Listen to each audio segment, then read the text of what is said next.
Something cool that we do that you might not be aware of is we actually install and service AEDs. Here we've got an AED inside of an alarmed case that's engaged with a key. First thing we're going to do is watch Bradley install the case into the wall. That's what it looks like so far. Of course, we made sure that it's level. Next thing we're going to do is set up the AED.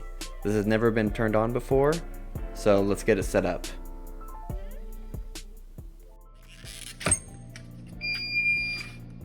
Self-test. In case of emergency, press the green on-off button.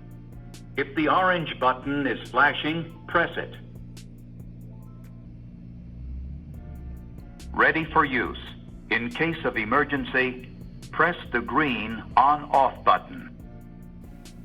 Now we're going to make sure that it's still blinking, and if it is, that lets us know that it is in working condition.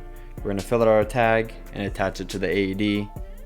Now we're going to put it inside of the case, along with the extras baggie.